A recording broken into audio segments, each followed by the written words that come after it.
you, Mr. Speaker. Let me first send my thoughts and prayers to the city of Boston, the families and friends, and all of those touched by yesterday's horrific tragedy. An incredible strength was on full display in the streets of Boston when untold numbers of people, the police, firefighters, volunteers, runners, and bystanders ran towards the explosions to try and help in any way they could without regard for their own safety. As we learn the details of this attack, let us remember that what makes strong as a nation is the tremendous care that we have for our fellow Americans, especially during the hardest times. This is a lesson that I learned deeply from my friend and mentor, Maudelle Shirek. Maudelle died last week at the age of 101. She'd be 102 June the 18th. And my heart and my prayers go out to her friends and family. Maudelle was truly the godmother of East Bay progressive politics. The former City of Berkeley vice mayor and 8-term council member was born and raised in Jefferson, Arkansas. As the granddaughter of slaves, she was passionate about justice and civil rights. After moving to Berkeley in the 1940s, she became active in the anti-war movement, fought on behalf of unions, advocated for HIV and AIDS awareness, care, and treatment, and helped organize the Free Mandela movement. She was also the first elected official in the United States to advocate for needle exchange programs. During her tenure as a Berkeley elected official, she was instrumental in creating multiple city commissions, including the Berkeley Commission on Labor. When she retired, mind you, at 92 years of age, she was the oldest elected official in California at that time. In 2007, the Berkeley City Council renamed City Hall in her honor.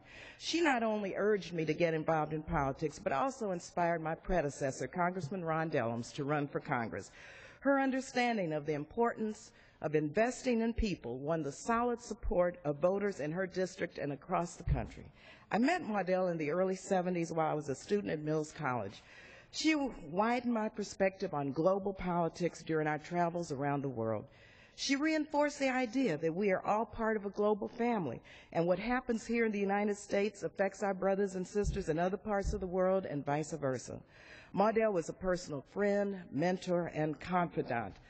Maudelle actually was a health aficionado. She was committed to educating seniors and the entire community on the benefits of healthy living. She loved shopping for fresh fruits and vegetables, and you would often find her cooking nutritious meals at the West Berkeley Senior Citizens. We loved to walk Lake Merritt and the Berkeley Marina together, where she talked to me about acupuncture and natural remedies like cayenne pepper and warm water for colds, and the importance of exercise. Maudelle was a woman of great faith. During the 70s, we enjoyed attending the Church for Tomorrow, which formerly was the Church for Today. We went there together. And this is where I realized that her passion for service and justice was driven by her commitment to what she called doing the Lord's work on this earth. She was a woman who understood that she had to have a comprehensive agenda. It just couldn't be a single issue like health care, seniors, or peace and justice, but it had to be about being committed to comprehensive and positive changes that seek to improve the lives of all Americans.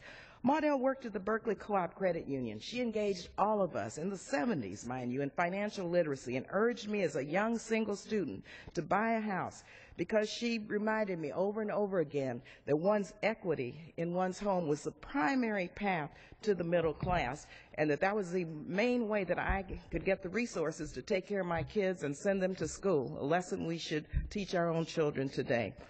Several years ago, I tried to name the Berkeley Post Office after Maudelle.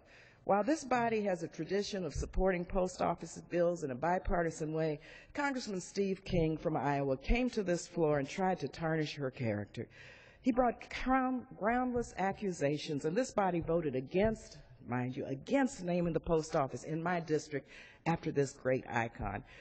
I hope one day in her memory, Representative King will apologize to Maudelle and her family and the city of Berkeley for such an unfair and unwarranted attack. She was deeply hurt by it, kept her head high, and lived to see the Berkeley City Hall named after her. Maudelle refused to accept arbitrary limitations. It's one of the best things we all respected about her. Maudelle is one of the best examples of how one person can make a difference. She was a fearless and inspirational woman who tirelessly fought to make this world a fair and just place. She spoke for the voiceless and was such a staunch defender of our basic civil rights. I believe, like many, that Maudelle's legacy of over 70 years of service to Berkeley, the East Bay, the nation, and the world will inspire many to speak for the voiceless and to stand up for justice both here in America and around the globe. I will deeply miss her wise counsel, love, and support.